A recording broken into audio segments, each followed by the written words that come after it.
Pronto. Bom, então, agora gravando boa noite a todos oficialmente, né? Nesse dia tão triste, porque vocês viram quantos foram os falecidos por Covid hoje? O negócio tá ficando feio, gente. Hoje não, 1910. Olha que número tá.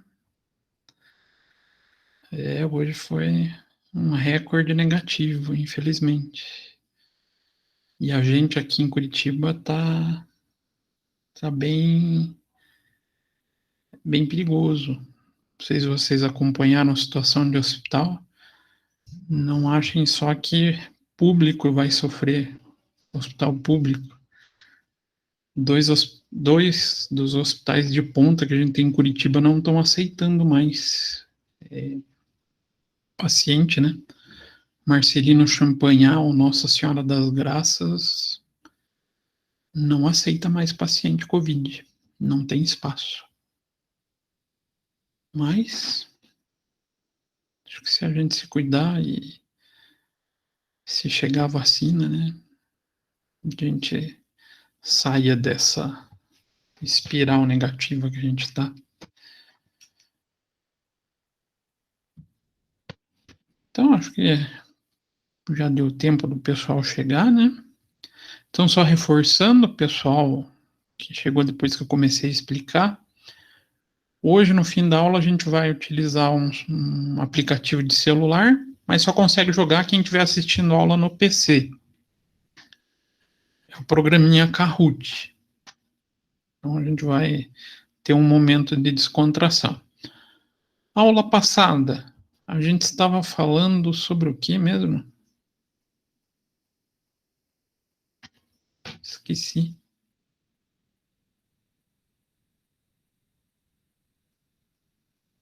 Eu não assisti a aula, mas eu vi que era sobre suspensão lá na parte da perícia de modelo de. Ai, como é que é? Esqueci o nome. Da petição. Isso. A gente começou a falar da nomeação, né? Quando que ocorre, qual o prazo, como que o perito começa a atuar, ele vai fazer a carga nos autos, tem aquele prazo gostoso para leitura de 5 dias, e depois que ele faz essa leitura, ele passa a fazer a avaliação. A avaliação pode ser tanto por ele quanto pelos outros peritos, né, ou os advogados das partes, sobre impedimentos. Então, na aula passada a gente falou sobre impedimentos legais. Então, casos bem factíveis onde o perito teria a sua idoneidade ou isenção durante o processo questionada. E um segundo tipo de impedimento, que são os impedimentos técnico-científicos. Então, razões de ordem técnica, pessoal, volume de trabalho ou científica, que é o conhecimento, também fazem com que ele se declare impedido. E para a aula de hoje, então, ficou essa figurinha. Então, está compartilhando com vocês. Ficou a tal da suspeição. A suspeição está até mais na mídia o termo ultimamente, né? Alguém imagina onde que está sendo muito falado? Ah, suspeito, suspeito. Deveria ser declarado suspeito. É o problema do caso do julgamento do Moro em relação ao Lula, né? Então, são situações que não estão bem declaradas, bem formalizadas, ou de fácil identificação em relação à isenção ou idoneidade durante o processo. Então, muita gente vai defender o Moro, muita gente vai criticar, mas abre sempre a brecha para essa discussão, porque ele é só suspeito,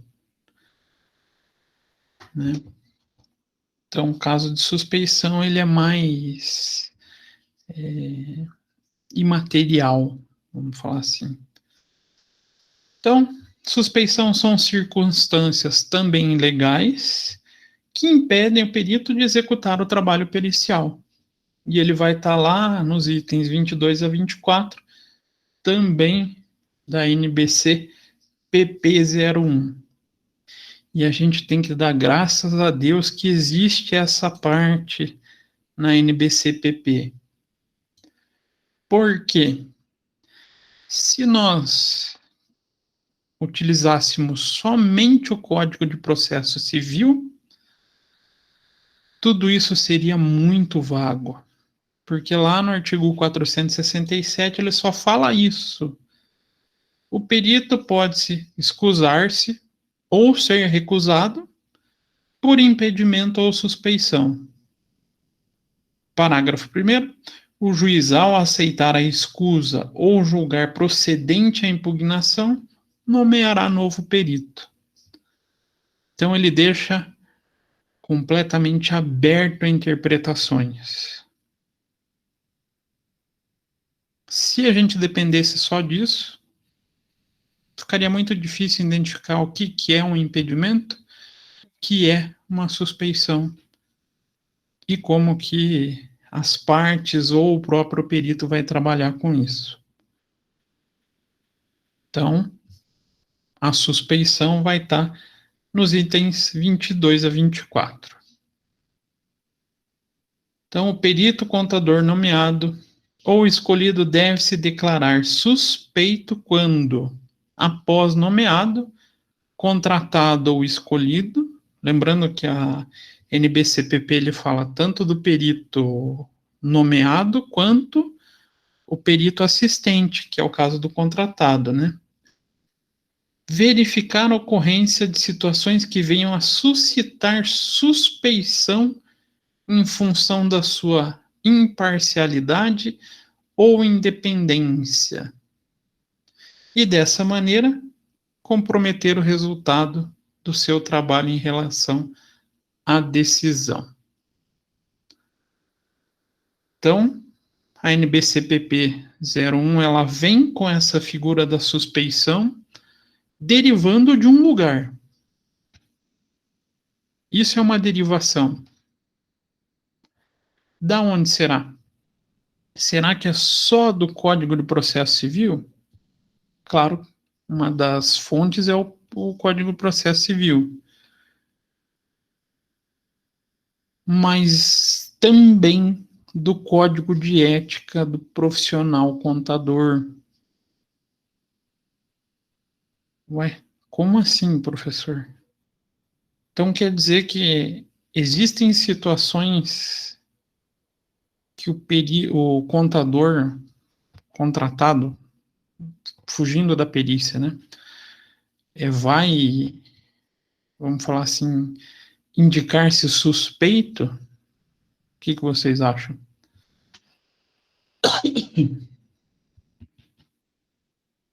Por incrível que pareça, o Código de Ética trata também para qualquer contador.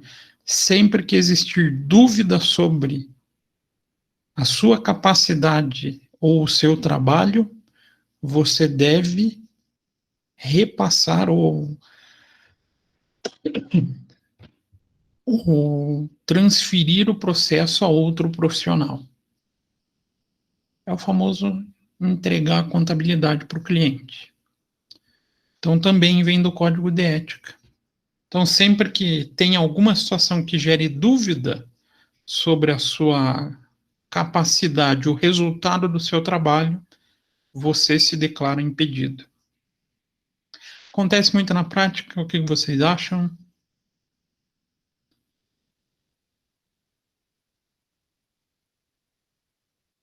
Todo mundo tem, vamos falar assim, a moral já foge até da ética, né? A moral de identificar e falar, não, olha, eu sou amigo do fulano, não vou participar do processo. É uma questão complicada hoje em dia, né? Falar aí a relação ética e moral algo mais particular, a gente sabe que tem gente que não é tão transparente assim, né? Então, os casos que levantam suspeição, segundo o item 23, são os seguintes. Primeiro, ser amigo íntimo de qualquer uma das partes. Bacana. Ser amigo íntimo. Fácil de identificar essa relação?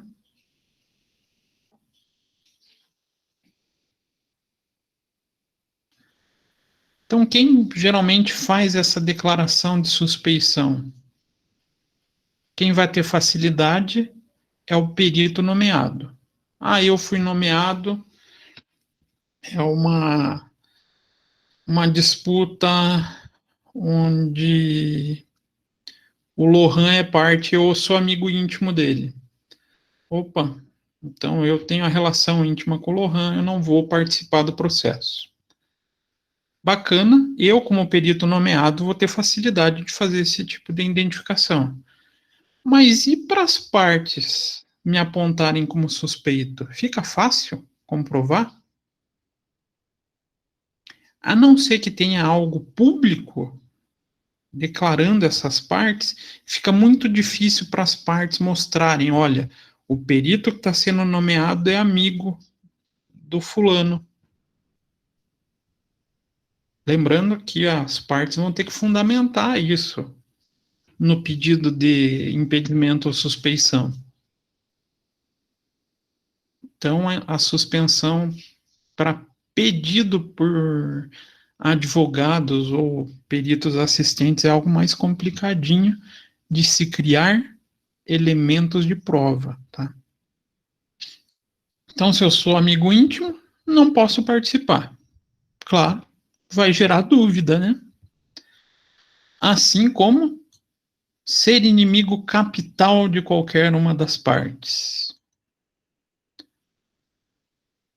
O inimigo capital ali é algo bem pesado, né? Então, se eu sou inimigo, tenho uma relação de inimizade e isso é conhecido, vai levar à suspeição. Ser devedor ou credor em mora de qualquer uma das partes, dos seus cônjuges, parentes, aí entra aquela desde linha reta ou linha colateral até terceiro grau, ou entidades das quais essas partes façam parte do quadro societário ou da direção. Ué, mas isso levantaria dúvida? Ah, então o réu do processo trabalha na empresa que tem dívida comigo. A empresa que ele trabalha está me devendo. A minha participação, então, vai gerar dúvida sobre esse processo? Ou ao contrário, eu estou devendo para a empresa dele. Vai gerar dúvida?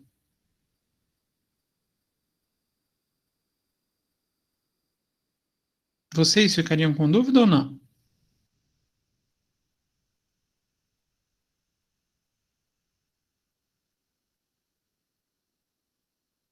Eu me sentiria desconfortável. Né? Eu acho que o pessoal ia ficar com, como dizem, com a pulga atrás da orelha, né? Então, ser devedor ou credor de alguma parte ou parente vai ser motivo de suspeição. Item D. ser herdeiro presuntivo ou donatário de alguma das partes ou seus cônjuges. Puxa, eu sou herdeiro ou donatário de alguma dessas partes.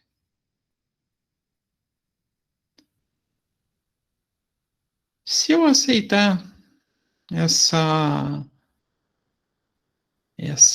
perícia, sendo herdeiro da parte A ou da parte B, será que vai gerar dúvida sobre o trabalho? Ah, pode ser que o resultado não venha agora, né?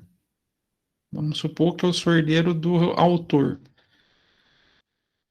Ah, o autor tem lá ação envolvendo R$ 1 milhão.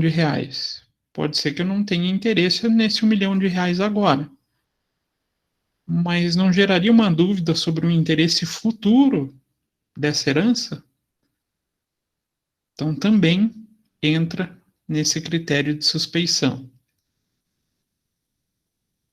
Item E. Ser parceiro comercial. Então, sou parceiro, tenho alguma relação de parceria, sou empregador da parte ou mesmo empregado de alguma dessas partes. Tem uma relação ou empregatícia ou de parceria comercial. Gera dúvida? Vai gerar uma desconfiança, né? Ah, puxa, se é o meu parceiro que está envolvido no processo, vamos tentar dar uma facilitada para ele, né? Ou é meu empregado? Puxa, eu gosto dele, ele é um bom funcionário.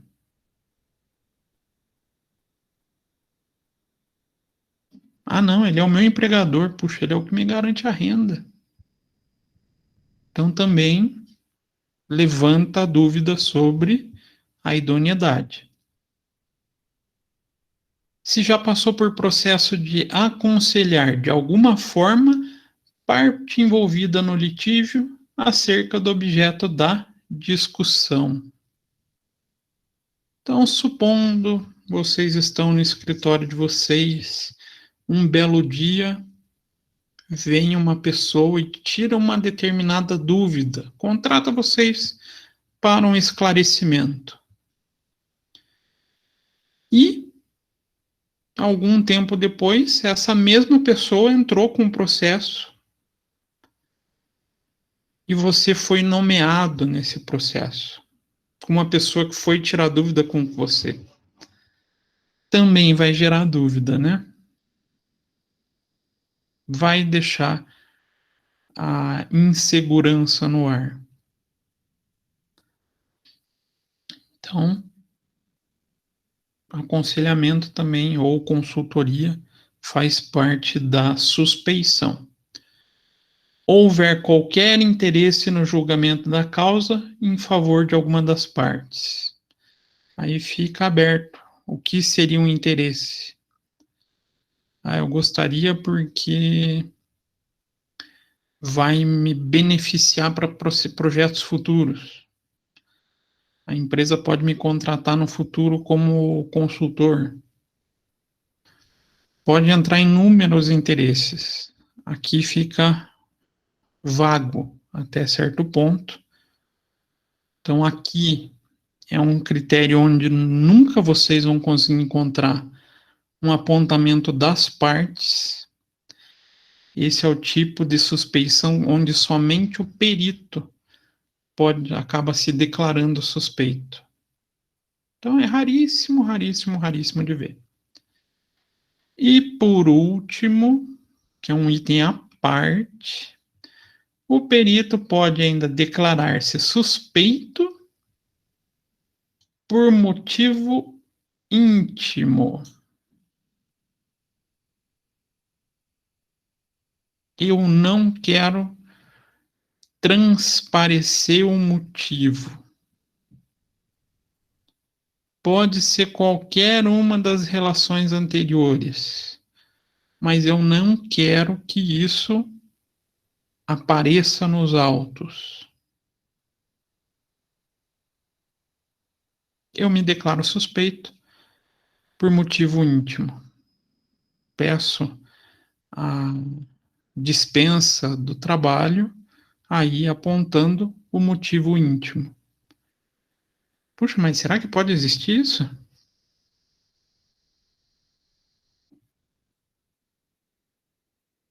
Alguém se declarar suspeito por não poder falar que é herdeiro, que é parente? Em geral, quando entra nesses casos, o pessoal fala: não, eu sou herdeiro, sou parente, sou funcionário, sou parceiro comercial. Aqui entra fatos mais, vamos falar assim, obscuros, onde demais pessoas não possam tomar conhecimento do motivo. Alguém conseguiria imaginar um fato que vocês se acusariam suspeito, mas não gostariam de falar?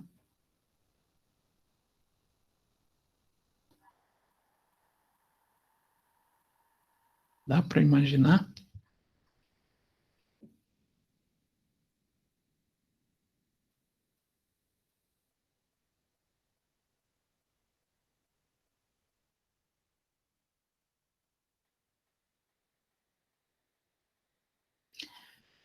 A situação que eu vou te falar já levanta suspeita sobre a idoneidade da pessoa desde o princípio de vida dela. Então vamos supor que a parte A fosse uma amante do perito. Ele não vai querer revelar isso, né, no processo. Então ele pode se declarar por motivo íntimo. Mas aí ele já tem uma índole duvidosa já desde o começo. Então isso poderia levar com que ele aceitasse mesmo tendo essa dúvida, né? Então, sempre quando o perito identifica qualquer um dos casos que a gente veio relacionando durante a leitura do processo, ele vai fazer uma petição direcionada para o juiz, pedindo então a dispensa do trabalho, né? Vocês fizeram já uma petição assim e alegando na petição o motivo, o que levou ao processo de pedido de dispensa. Feito isso, vai prejudicar a imagem do perito perante o juiz?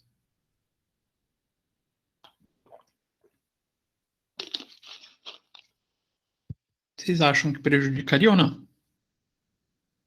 Não? Por que não, Wagner?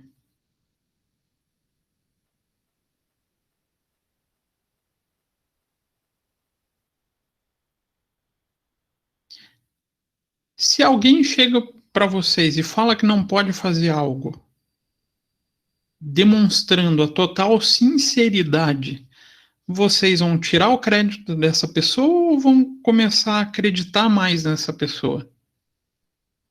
Vão acreditar mais, né? Diferente do que você não se declarar e no futuro descobrirem o processo de suspeição. Aí você cai em xeque com a pessoa que está te contratando. Então, sempre que vocês se declararem suspeito ou impedido, não é motivo de preocupação de imagem. Não vai ocorrer desgaste de imagem perante o juiz, porque ele entende que você, sim, está sendo o profissional mais ético e agindo com lisura durante o trabalho. Então, vale a pena. É bom ser honesto. Apesar que no Brasil isso está entrando em raridade, né? Não, não é raridade, mas tem muita gente honesta, mas tem muito problema. Mas a honestidade é uma virtude apreciada por bons profissionais. Aí aquela modelinho que eu comentei com vocês na aula passada, né? sempre vocês vão começar detalhando o cabeçalho. Eu esqueci mesmo por que a gente coloca juiz da vara ou da comarca, não coloca nome. Tem motivo para isso?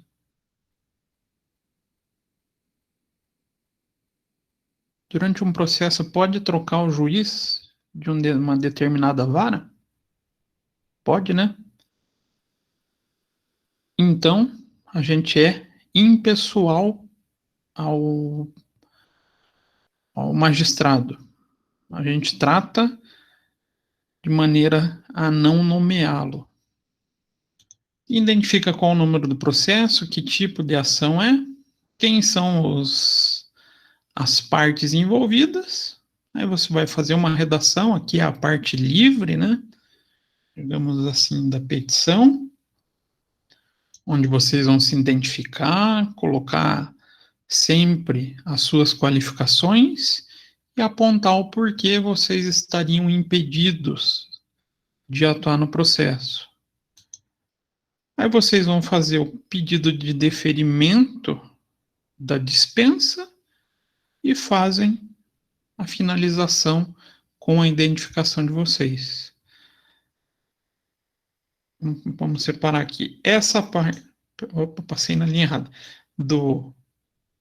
Em termos que e até o réu, então essas duas partezinhas que eu vou tentar pintar, vão ser comum a todas as peças jurídicas que a gente faz. Todas, todas.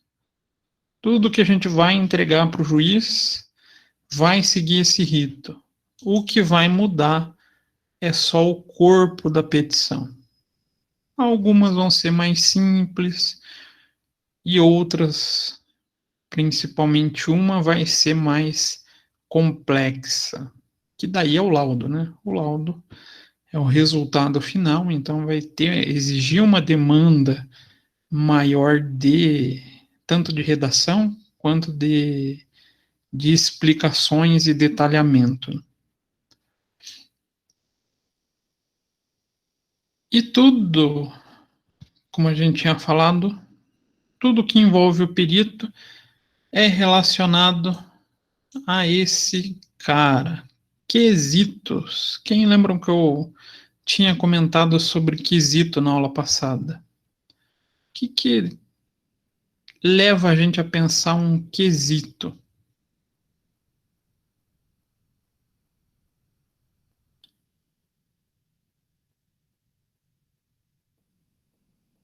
Quesito vai levar a gente para a parte da pergunta, da dúvida. Então, quesito são os pontos que merecem ou que serão objeto de atenção do perito durante o processo pericial. Então, nossa vida na perícia, na grande maioria dos casos, serão voltadas a quesitos. Então, a gente vai ter dois tipos de quesitos. Dois tipos não, tem mais. A gente inicia falando de quesitos básicos. Então, pode-se entender por questionário básico os quesitos formulados, ou seja, pelo juiz. Então, quesito básico é aquele formulado pelo juiz. E seja pelas partes antes do início das diligências. Isto é, antes do desenvolvimento da produção da prova pericial e da entrega da peça técnica ou do laudo.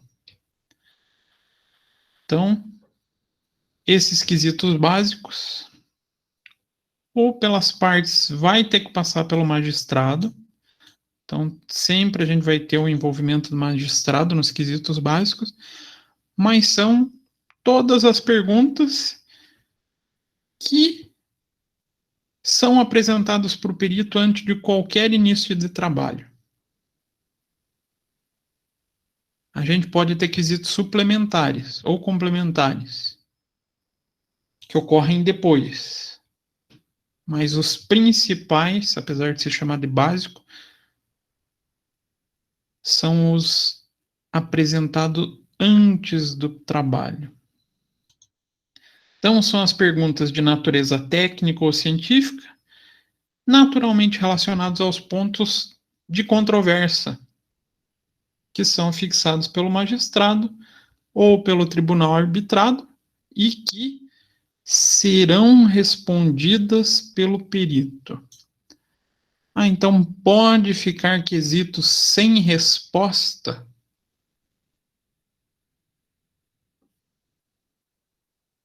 Não. Sem resposta, não. Pode existir respostas prejudicadas, onde não existem elementos, por exemplo. Mas não pode deixar de ser apontada no laudo. Então, fazem uma pergunta que os elementos existentes no processo não permitem o perito a responder. Então, ele deixaria de colocar no laudo? Não. Ele vai apontar. Mas ele vai falar que a resposta é prejudicada, por exemplo, pela falta de elementos para o levantamento da resposta. É comum a gente falar prejudicado mesmo. Começar com o termo prejudicado. Mas todas são respondidas. São, em geral, apreciadas pelo magistrado ou pelo tribunal arbitral e pelas partes a fim de evitar indagações impertinentes ou fora do processo, fora do ponto de disputa, evitando, então, trabalho ou diligência desnecessária ou procrastinatórias. Lembram-se que a parte também tem a possibilidade de formular quesitos, né? Mas esse quesito vai passar pelo juiz para evitar perguntas que sejam desnecessárias, que evitem perguntas que tornem o processo rumoroso. Aí tem um detalhe também, né? Além do processo tornar rumoroso, ele se torna caro. Justiça no Brasil também é cara, né? Então surge assim dois tipos de quesitos. Os pertinentes, aqueles que o juiz aprova, e os impertinentes, aqueles que o juiz considera desnecessário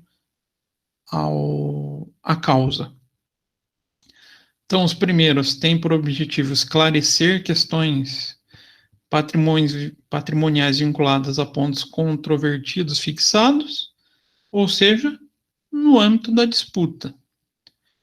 E os impertinentes, geralmente, são pontos que não são ou não apresentam relação com a discussão, com o objeto em debate do processo. Então, são alheios à controvérsia. E muitas vezes, aqui que é o perigo, gente. Muitas vezes são perguntas que buscam. Eu devia ter pintado só a parte da opinião fora da competência legal.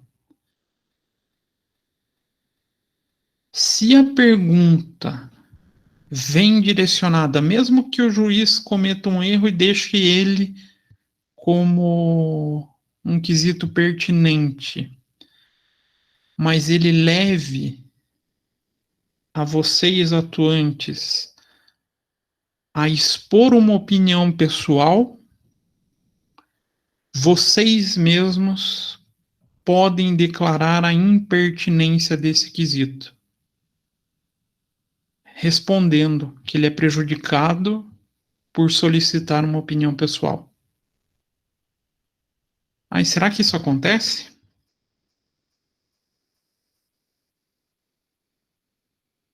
O que vocês acham? Quesito que peça opinião do perito?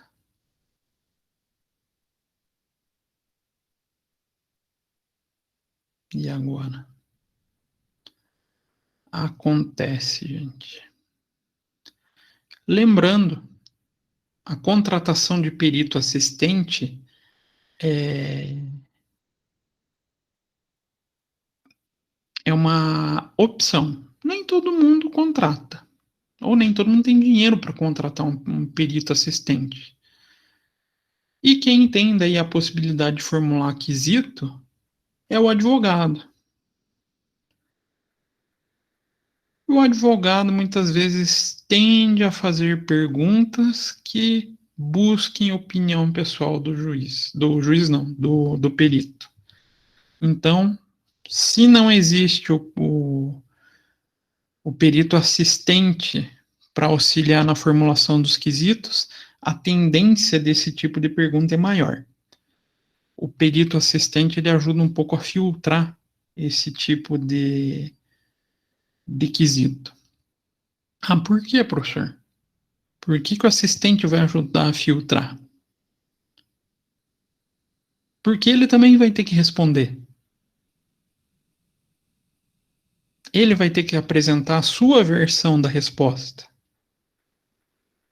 Então ele não pode também apresentar uma opinião pessoal. Ele segue os mesmos preceitos técnicos legais do perito nomeado. Então, processos que têm perito assistente contratado pelas partes, eles tendem a ser um processo um pouco mais tranquilos para o perito trabalhar. Então, na parte dos quesitos pertinentes, enquadram-se aqueles pertinentes ao objeto da perícia. Na segunda, aqueles indeferidos pelo magistrado. E uma terceira categoria, aquele cuja as indagações são dúbias ou permitem mais de uma resposta técnica. E por último, aquele que trata especificamente de matéria jurídica. O da pergunta dúbia é o que a gente acabou de comentar. Cuidado com pergunta que permita interpretações pessoais.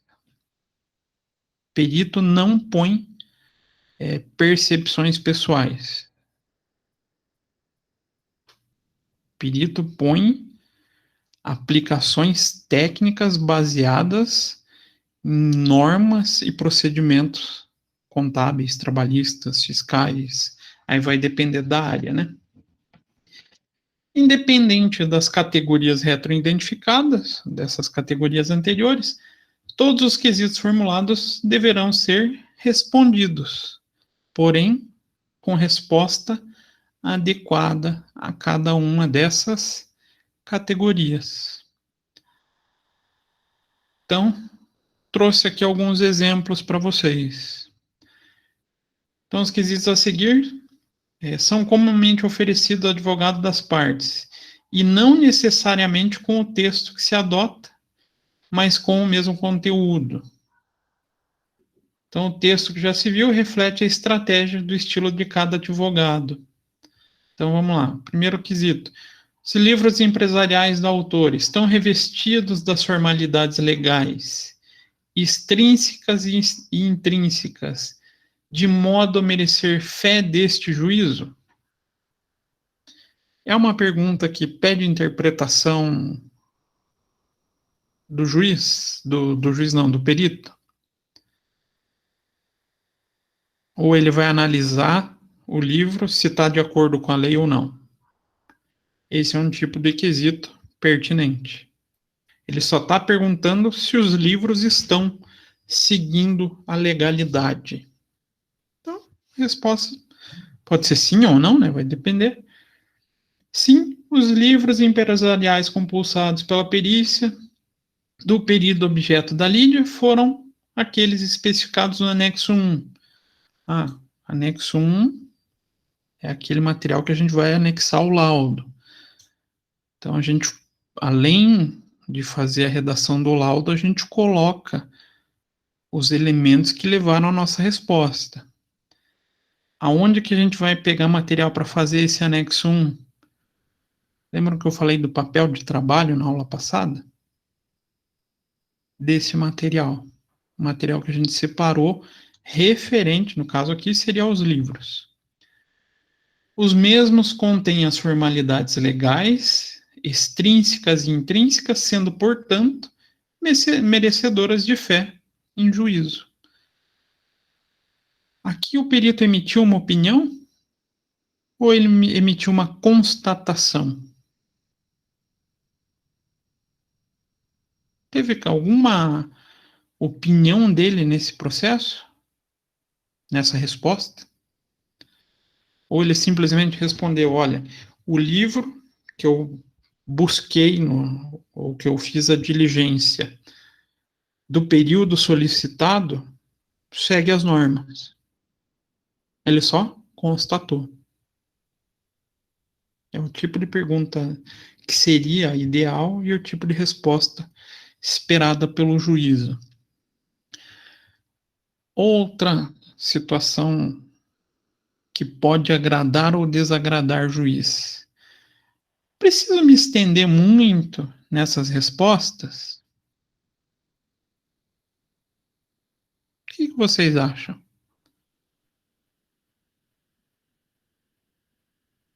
Vamos supor que a resposta aqui, a pergunta aqui, o quesito fosse do próprio juiz. Ele quer que você que a resposta entre em detalhes como foi a confecção do livro, quais partes que foram colocadas, se o livro diário continha balancete, plano de contas, balanço, DRE,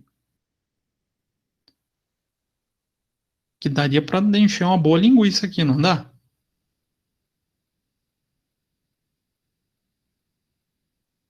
O que vocês acham? O juiz gosta disso? Isso aí, Caroline. Ele só quer saber a resposta da pergunta. Só.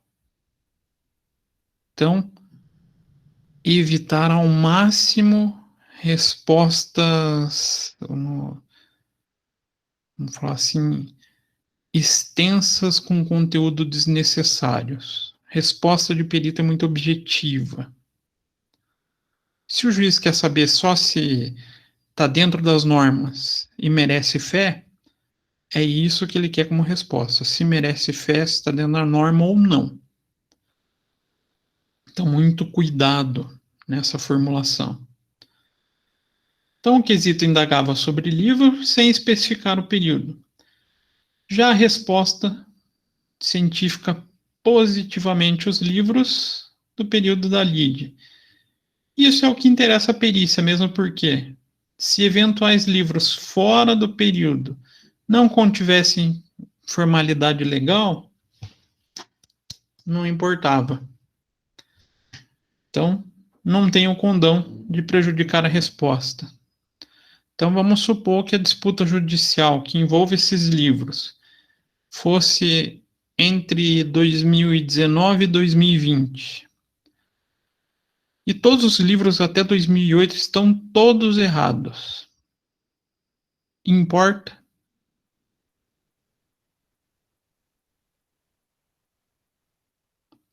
Isso vai vir lá do objeto da perícia. Se a discussão é 2019, 2020, a resposta oferecida tem que ser somente analisado período de 19 e 20.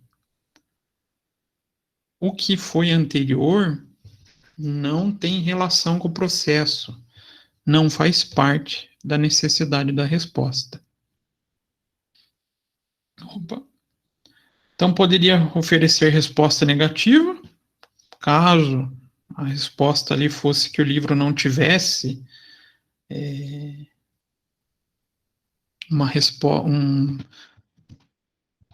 um enquadramento legal, não estivesse seguindo as normas contábeis ou normas comerciais de acordo, ou mesmo uma resposta parcial ou mista. De repente, 2019 está errado, 2020 está certo.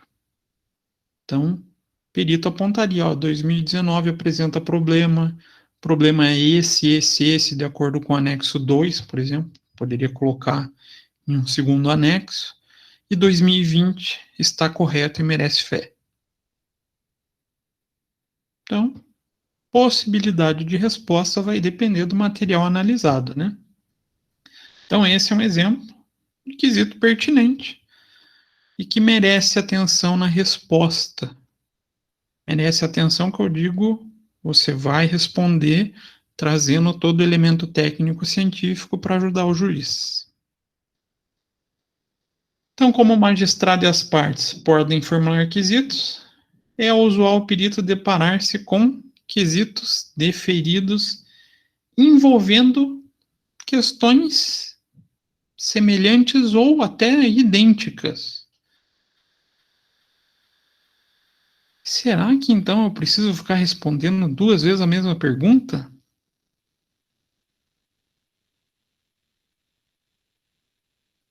Não.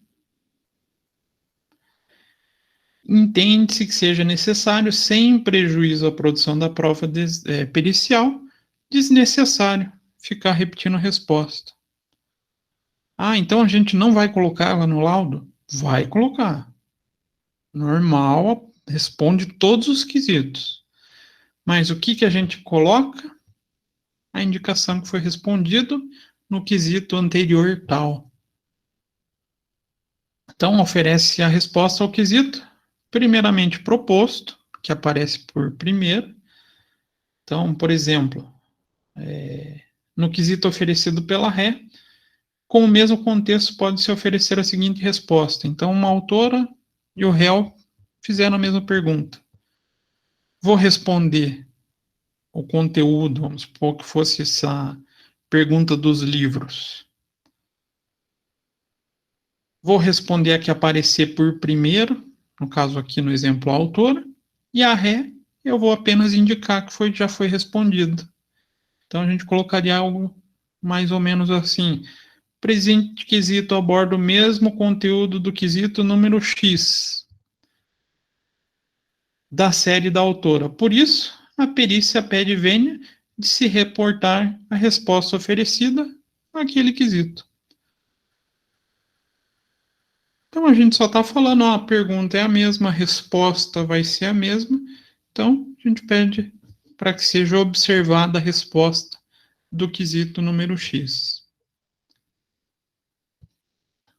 Então esse é o caso onde a gente se depara com pergunta pertinente, que merece a resposta técnica, mas que está em duplicidade.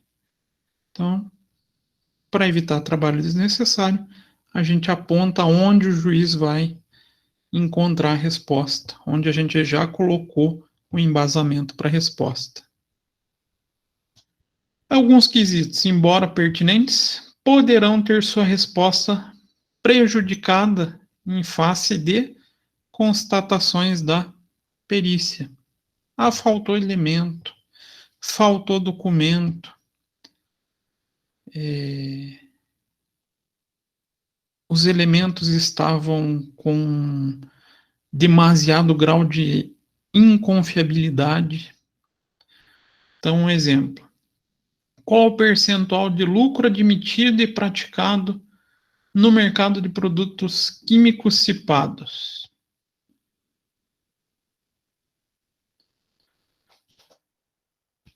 Será que eu vou conseguir levantar isso com as partes?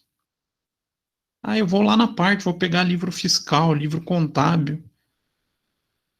Vou ter elemento para responder isso?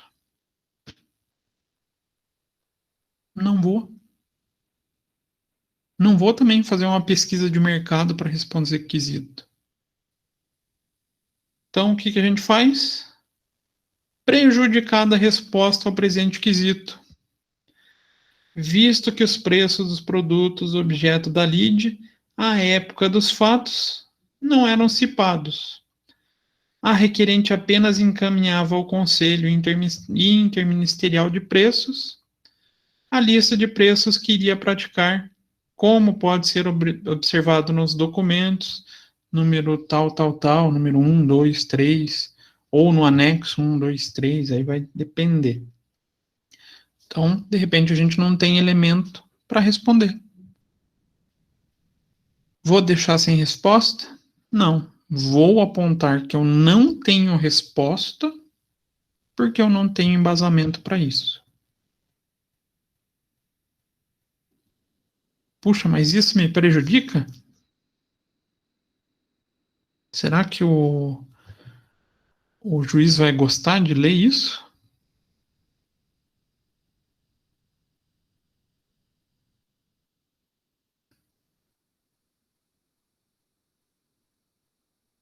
Se vocês fundamentarem, isso a gente vai ver quando a gente falar das diligências, vocês documentarem a falta de existência de elementos de prova, o juiz não vai ter problema nenhum. Mas a gente vai documentar tudo que a gente pega lá em uma das partes, quando a gente faz uma visita, vai inclusive documentar com quem a gente pega. E na categoria de quesitos indeferidos, então o juiz falou, não, essa pergunta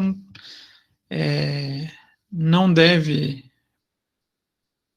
merece atenção do perito, não é pertinente à causa, não vai auxiliar na disputa, na resolução da disputa. O que o perito responde? Ele não pode deixar excluído.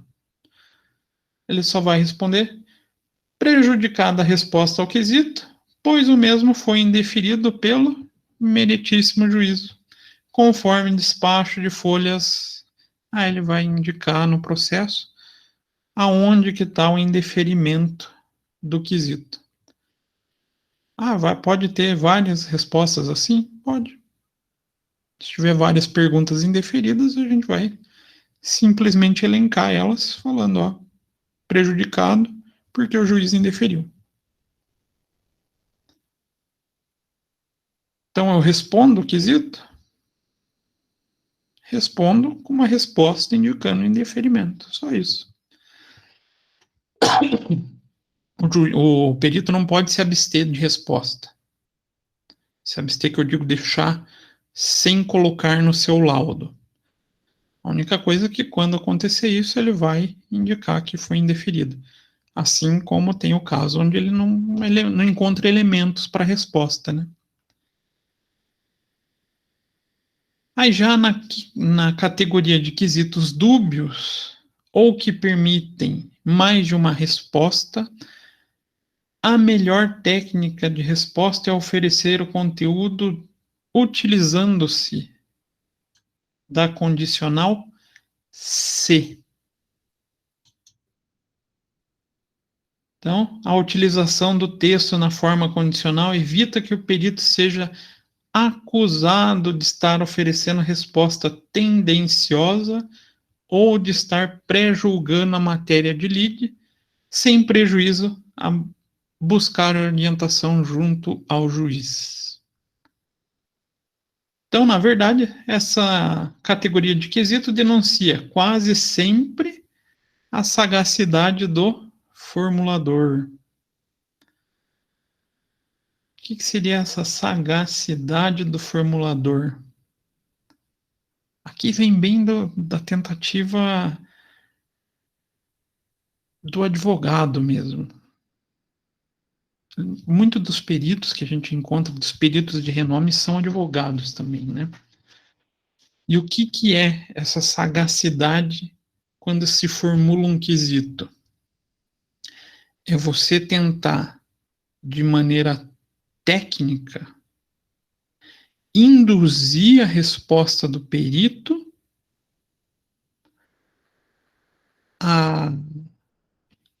ao ganho de causa de quem te contratou. Então, eu vou favorecer uma resposta, ou eu vou tentar extrair uma resposta do perito de modo a favorecer o meu cliente. Não que seja criar tendência, tá? Mas que ele responda algo que seja favorável ao meu cliente. Então, advogados que têm mais experiência de mercado vão ser mais sagazes nessa formatação de quesito. Peritos que têm mais know-how, que têm mais vivência, quando atuam como assistente, vão ter essa mesma sagacidade. Então, deve ser respeitada essa estratégia, né? Ela é uma estratégia legal, aceita, não está sendo desleal, né? Mas está sendo demonstrando, na verdade, a habilidade técnica do profissional que está do outro lado. Todavia, o perito não deve deixar se seduzir por ela. Então, essas são as perguntas mais perigosas. Então, devendo assim explorar ao máximo a resposta com seu conhecimento técnico amplo, oferecendo ao magistrado todas as nuances possíveis que estão envolvidas na questão proposta e que sua inteligência e conhecimento permitirem. Aí compete ao magistrado decidir por qual vertente ele vai adotar como verdade. Por isso, a palavra se. Então, afaste as respostas oferecidas aos quesitos anteriores. Pede-se ao senhor perito e assistentes técnicos informarem se é ou não procedente o auto de infração objeto da lide. Perigoso isso, né? Então, posso responder de duas formas. Posso me abster. Eu acho que vai sair com uma conotação de opinião pessoal. Não vou responder. Então, respondo prejudicada a resposta ao presente quesito, pois o indagado envolve mérito, envolve decisão, matéria de exclusiva competência do meritíssimo juízo, fora, portanto, da função legal da perícia contábil. Ou outra possível resposta, a matéria fática observada à perícia está à disposição nas respostas nos quesitos anteriores, o que permitirá ao meritíssimo juízo decidir sobre a procedência ou não do auto de infração da lide.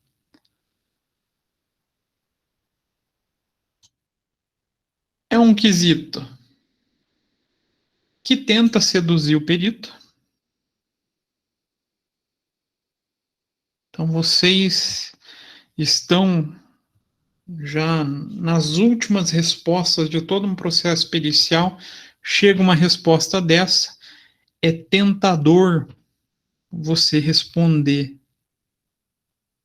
se existe ou não mérito. Ela seduz. Mas o perito tem que ser mais ardiloso, vamos falar assim, e transpassar a resposta para quem deve responder, né?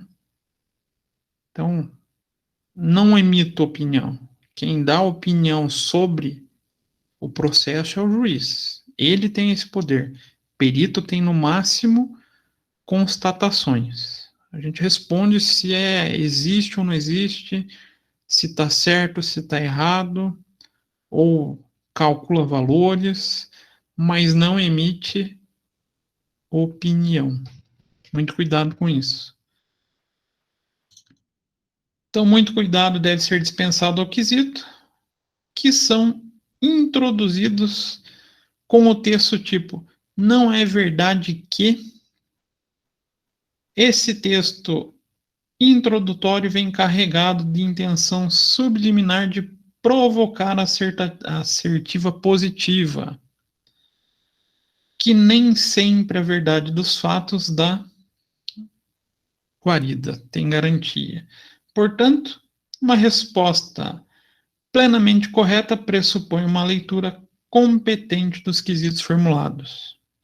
Então, como a gente viu, independente da categoria do juízo, sempre será necessário oferecer uma resposta, inclusive para os indeferidos, mesmo que esse seja para trazer ou para dizer que não vai responder.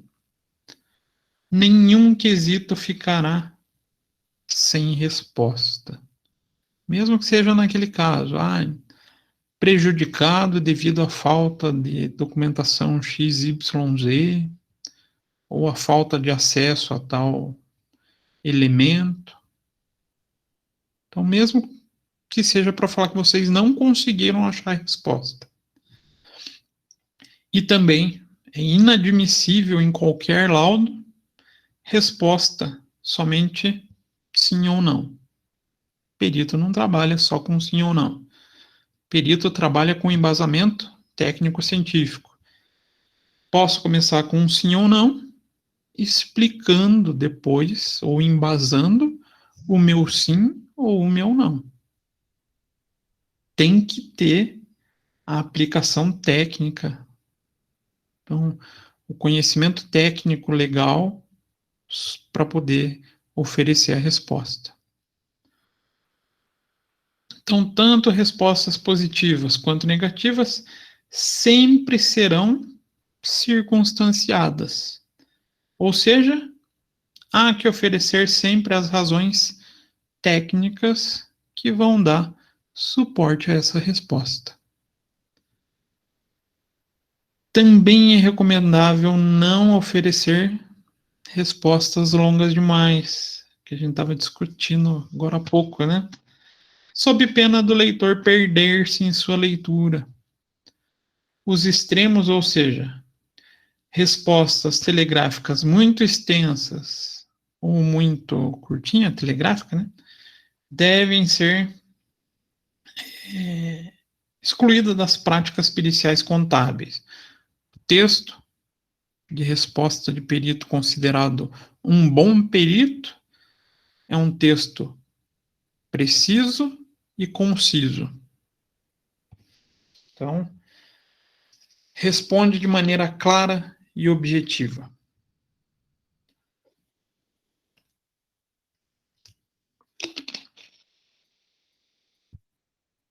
Então, até quando. Isso remete até um pouquinho para a gente, professor. Quando vocês perguntam, quantas linhas precisa ter, professor? Vocês já devem ter feito essa pergunta para o professor, né? Principalmente quando o professor pede, faça um resumo. Vocês já fizeram essa pergunta para o professor? Quem nunca, né? A clássica.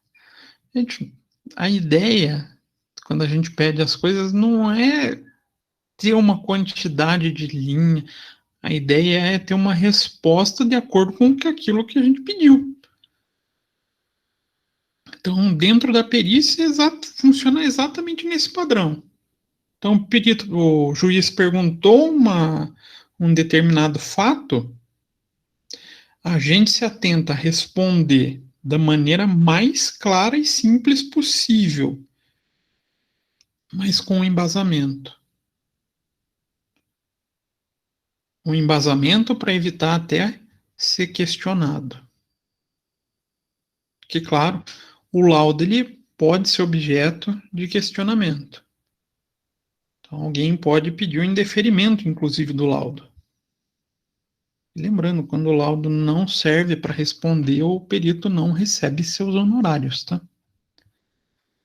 Então, o texto utilizado na elaboração do laudo inclusive algumas técnicas de um bom respondedor, refletem o estilo e o domínio da língua, tanto portuguesa quanto técnica. Independentemente disso, o perito deve levar em consideração quem são os leitores do laudo pericial para poder adequar as respostas de acordo com esses leitores. Mas não vai ser sempre um juiz? Então pode ser que tenha diferença entre os juízes, que eu tenho que me atentar a isso? O que vocês acham?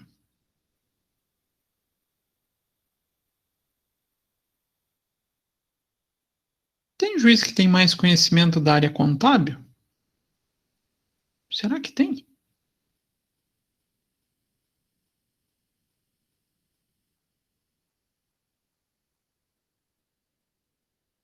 Em geral, juízes de varas fazendárias, então juízes que atuam com casos que envolvam impostos, tendem a ter mais conhecimento contábil do que juízes, por exemplo, que atuam em vara de família, discussão de família. Então eu vou me atentar também a quem é o juiz que me contratou? Ah, ele conhece mais sobre contabilidade? Posso usar um pouquinho mais da terminologia técnica. Não, é um juiz que não tem tanto conhecimento, então eu sou um pouco mais sutil nas respostas, evitando o uso demasiado de terminologia técnica. Eu escrevo para o leitor entender. Basicamente é isso, né? Eu tenho que transmitir a mensagem ao leitor. Então, essas são as figuras dos quesitos. Dos quesitos básicos. Podem existir mais quesitos? Vocês acham que sim? Acham que não? Vocês podem falar comigo, tá, gente?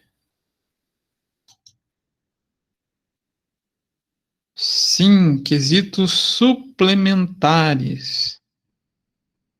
O que seriam quesitos suplementares?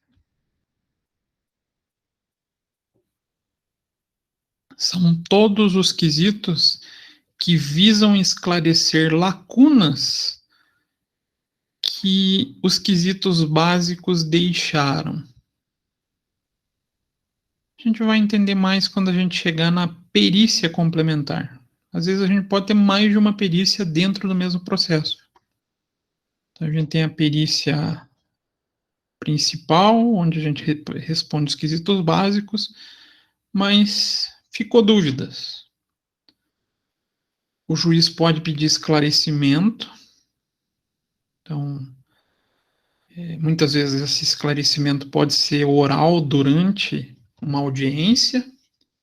E caso ainda fique a dúvida no ar, pode ser solicitado uma perícia complementar com quesitos suplementares que complementem tudo aquilo que já foi levantado durante a perícia. Então, essas duas são as duas categorias de quesito. Os básicos são os principais e os suplementares que vão ser os quesitos que vão surgindo no decorrer do processo. Tranquilo, gente? Dúvidas, perguntas, questões?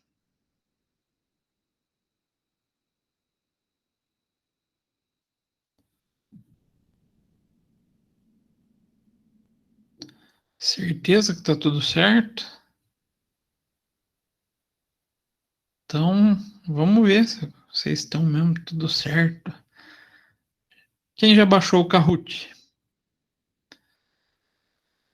Todo mundo já baixou? Já deixei até aberto aqui.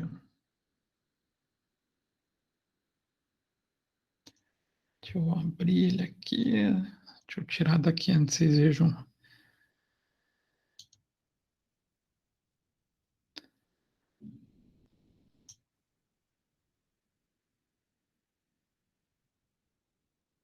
Então, vamos explicar para vocês. Essa é uma ferramentinha que eu tenho tentado utilizar para dar uma dinâmica entre vocês com o conteúdo das aulas.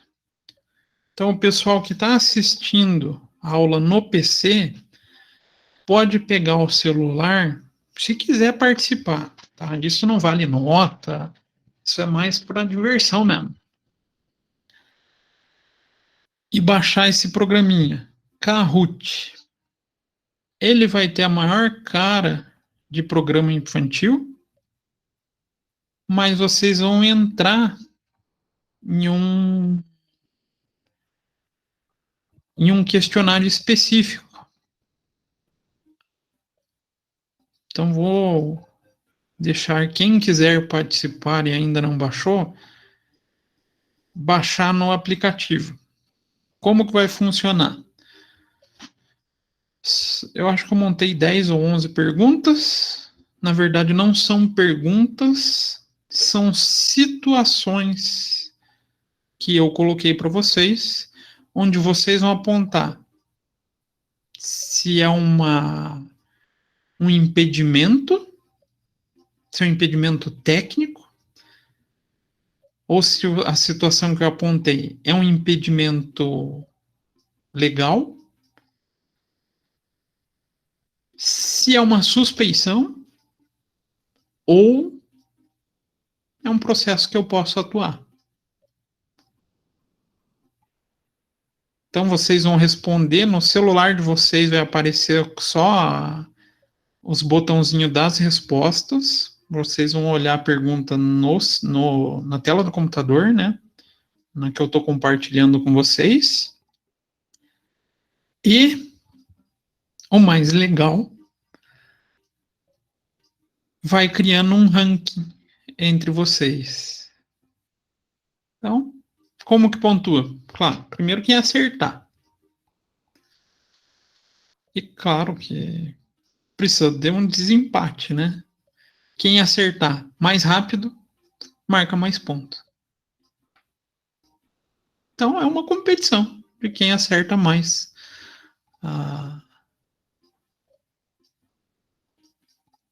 as situações que eu coloquei para vocês ou não.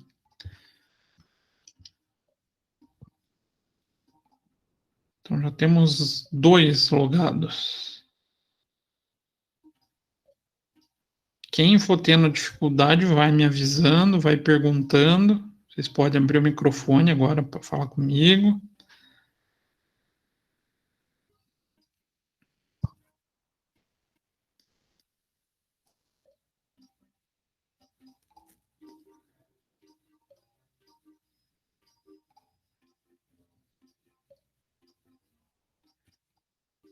Já temos 4.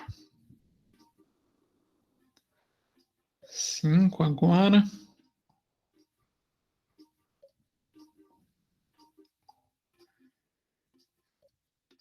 O legal é só ganhar dos outros. Essa é a parte divertida do jogo, da brincadeira. É claro que para ganhar vão ter que ter prestado atenção nas aulas, né?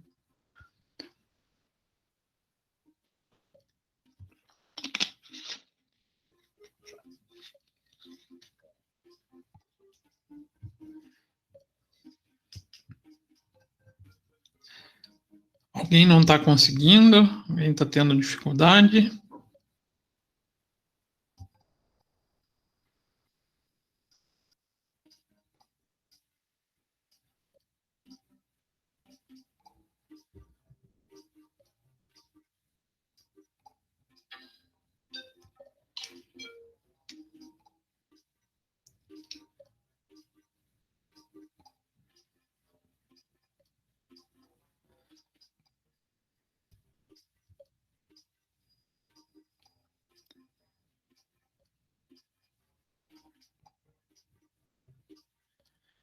Então, só para explicar para vocês.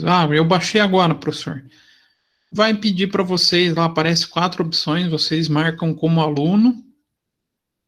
Aí vai pedir a idade de vocês. Essa idade, na verdade, é só para ele indicar qual que é o melhor, os melhores quiz que existe dentro do programa, porque esse é um programa que tem usado no mundo inteiro. Mas vocês vão usar esse botãozinho que aparece aqui embaixo. Ah, eu tenho um PIN. Se eu tenho um PIN, eu vou lá em inserir PIN e vou digitar esse código aqui, ó. 433 1573. Aí você digitou esse PIN, vai pedir para você colocar um apelido, um nome, e daí a gente pode participar.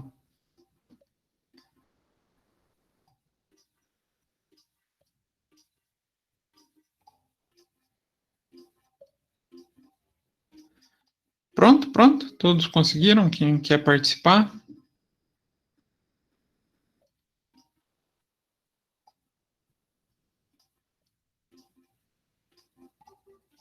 Quem está fazendo aí me avisa, pelo amor de Deus, senão a gente não Sim, começa. professor, estou aqui. Então vamos jogar então?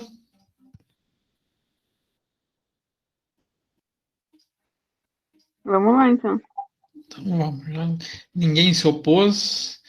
Então É que o povo iniciando. está escrevendo tudo aqui. Eles estão escrevendo na tela. Né? Impedimentos e suspeições. Sou parte envolvida no processo. Aí tem os 4 botõezinhos que vocês vão usar para marcar.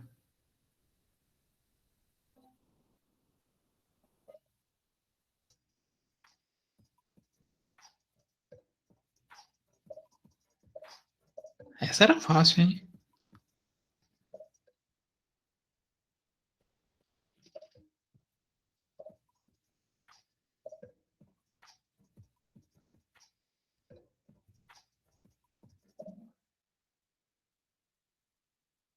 Então, teve um que marcou impedimento técnico. Não, lembrem-se, técnico é relacionado à capacidade de trabalho, então volume de trabalho ou conhecimento. 5 marcaram suspeição. Por que não é uma suspeição? Gente, é muito direto, é muito fático você ser parte do processo e ser nomeado. Levaria um indicativo de que você vai tentar se beneficiar. Alguém levantou a mão. Quem foi? Eu só vi um levantou a mão. Acho que foi o Felipe. Isso? Pode falar, Felipe. Apertei sem querer, professor. Não vi. Ah, tá. Tranquilo. Então, quando essas características, inclusive essa sou parte envolvida, é o primeiro impedimento legal que aparece, né? Na, na NBCPP 01. Primeiro dos casos. Vamos ver quem já está na frente. Rafa, seguido do Wagner, depois da Fran. Então vamos para a segunda pergunta. Professor? Sou parceiro comercial da parte envolvida no processo.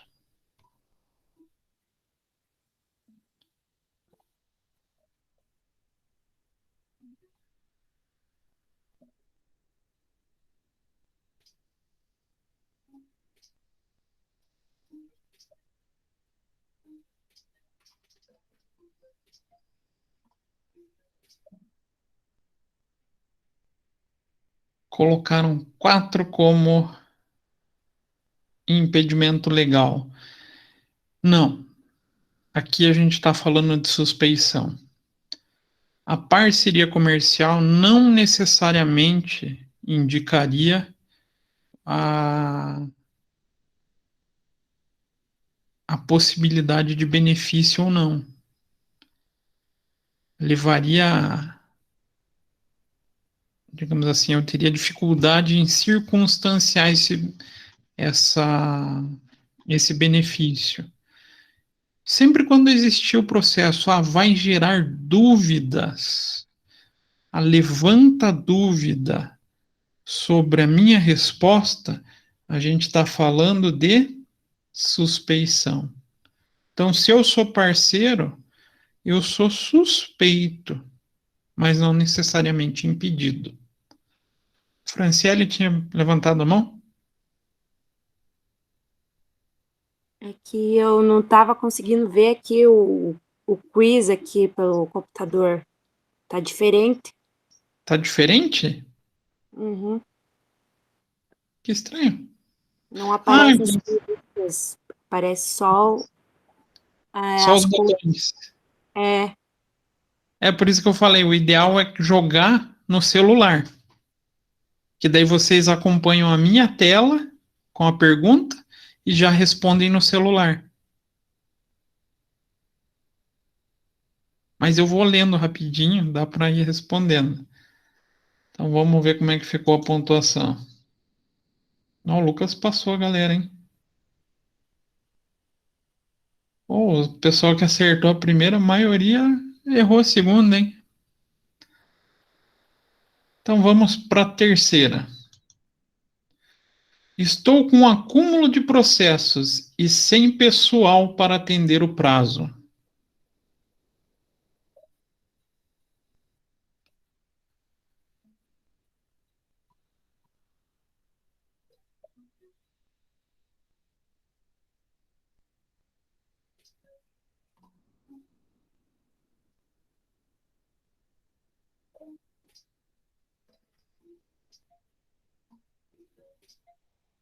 Acúmulo de processos.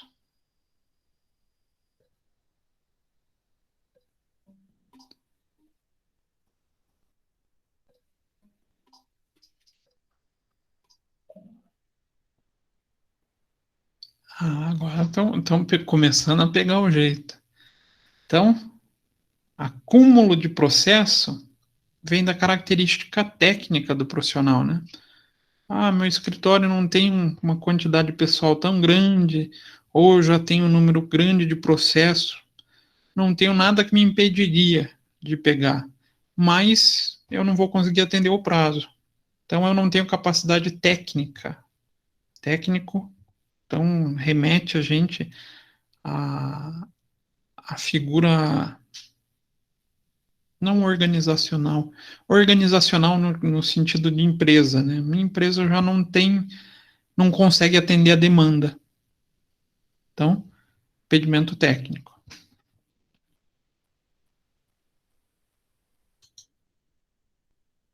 Lucas, continua na ponta, hein?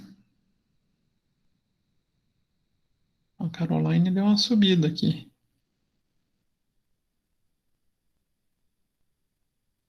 O Lohan subiu 3 posições, mas ainda tá na escalada. Então vamos para a próxima. Tenho inimizade antiga e reconhecida com o réu do processo.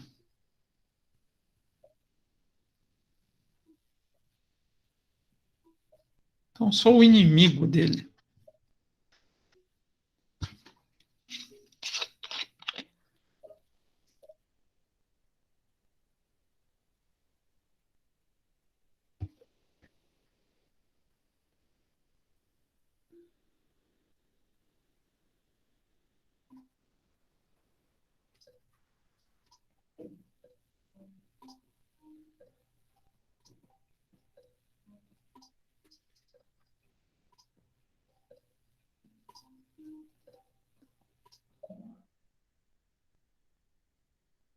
Três colocaram como impedimento legal, 3 como livre para atuação.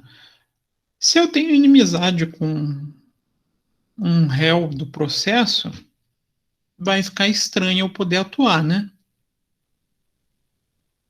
Existe uma possibilidade de eu tentar prejudicar ele. Reparem que eu estou falando de um jeito do possível, mas não é algo concreto. Falando em impedimento legal, são situações mais concretas.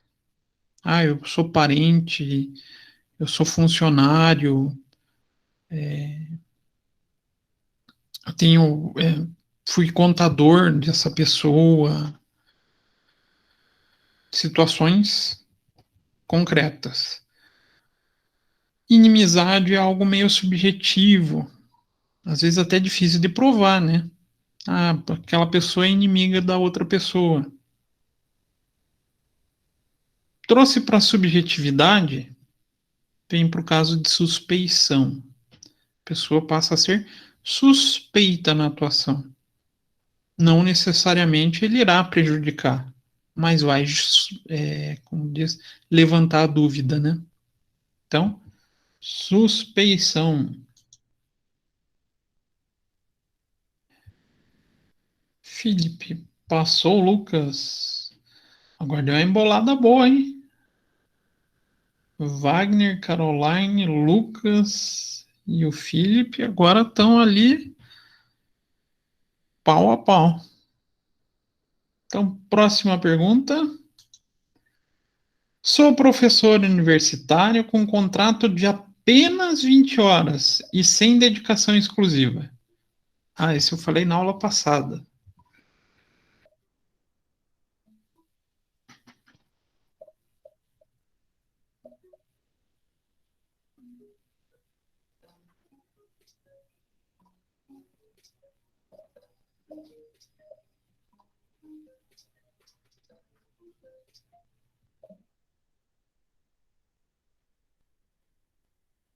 Quatro marcaram impedimento técnico e 6 falaram que posso atuar. Ué, mas eu não dei um exemplo na aula passada do professor da Universidade Federal?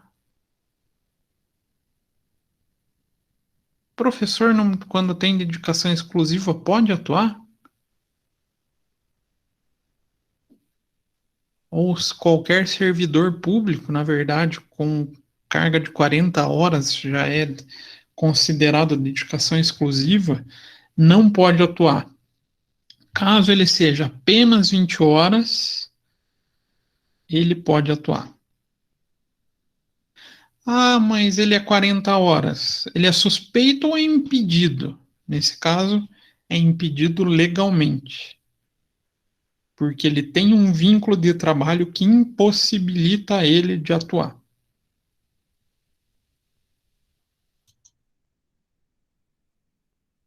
Opa, agora o Lucas e a Caroline deram uma despontada aqui, hein? Ó, Caroline, 4 respostas corretas na sequência, hein? Vamos para a próxima. Meu tio é parte envolvida no processo.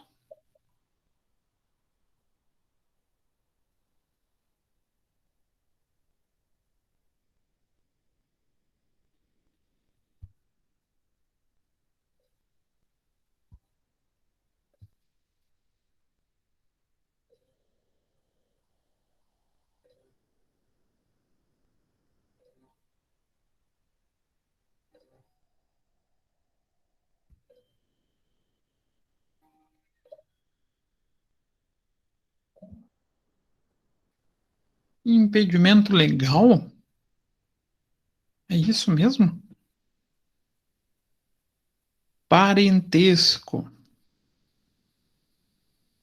Até que grau mesmo? Segundo? Terceiro?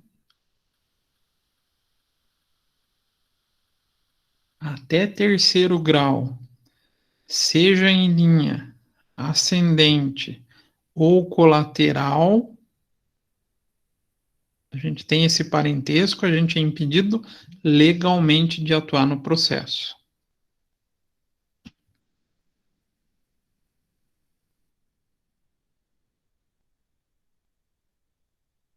Ó, tá disputado o Lucas e a Kathleen. Se bem que o Lucas agora deu uma despontada aqui, né? Então vamos para a próxima. Ainda dá para recuperar o pessoal que está ali em quarto, quinto, terceiro. Dá para passar, hein? Já testemunhei a favor do autor no processo.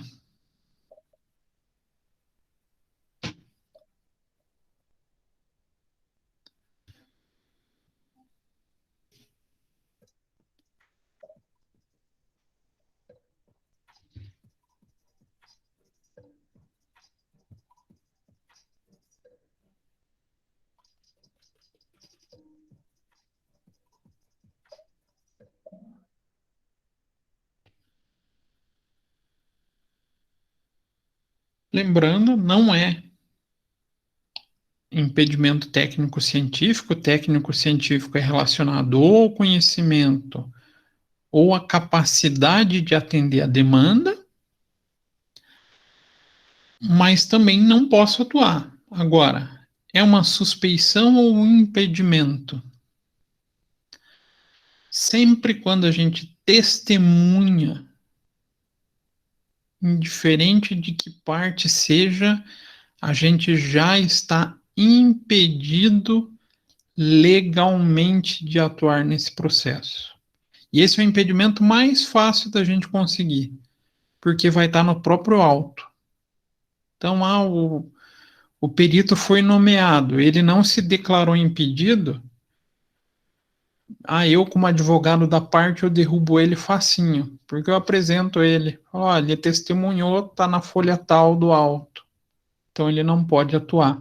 Aqui a gente está falando de um impedimento legal.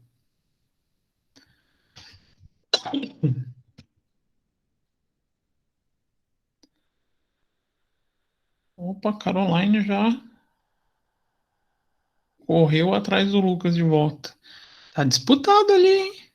O Lucas e a Caroline tá. Então vamos para a próxima.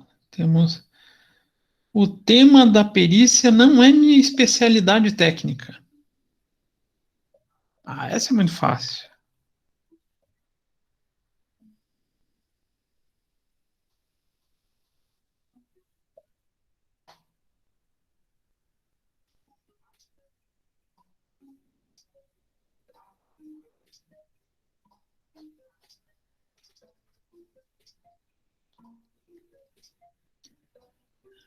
Acho que é a mais fácil de todas. De todo o quiz é essa molezinha.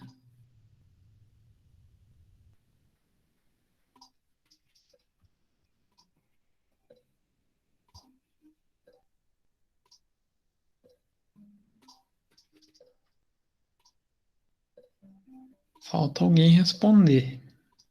Vai acabar o tempo.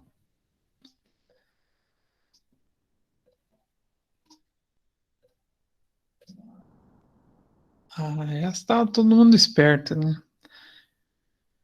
Gente, se eu não conheço o assunto que está sendo discutido, por prudência, eu vou me declarar impedido. E é impedimento técnico-científico, eu não tenho domínio do assunto. Por que que por prudência eu vou me declarar? Para não fazer besteira, né? Para não... Eu mesmo já tenho essa preocupação para não sujar o meu nome como profissional. Senão ninguém mais me chama para perícia. Então, sim, impedimento técnico-científico.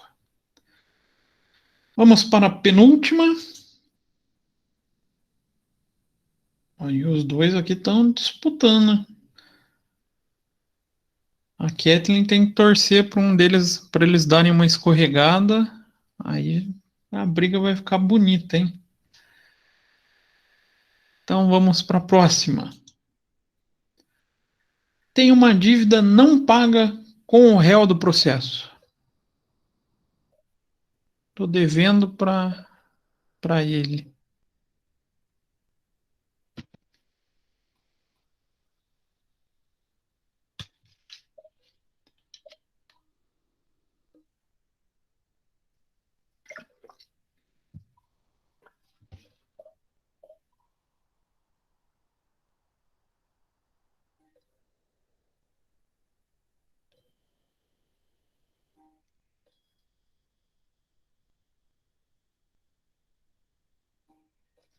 E agora, será que o Lucas e a Caroline erraram e a Kathleen acertou? Ah, essa maioria acertou, né? Essa eu falei, né? Ah, se eu devo para alguém, ou se alguém deve para mim, vai gerar uma dúvida, né? De repente eu utilizo isso como um favor. Ah, pô, já pensou que bacana? O réu do processo, tô devendo para ele, de repente eu faço um acerto com ele, né? Eu dou uma facilitada para você, aí você abate aquela minha dívida, a gente faz um acordo aí, um bem bolado. Não pode, né? Mas, como não é algo factual, não é algo efetivamente comprovado, é uma suspeição. Gera uma suspeição sobre a possibilidade disso acontecer.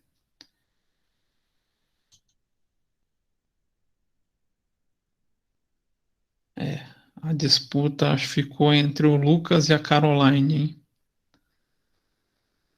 Na última pergunta, diferencinha, ó, acho que agora vai ser quem responder mais rápido dos dois vai ganhar.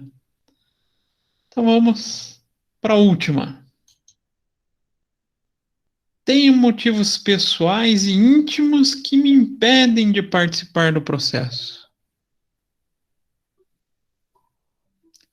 Quem será que foi mais rápido?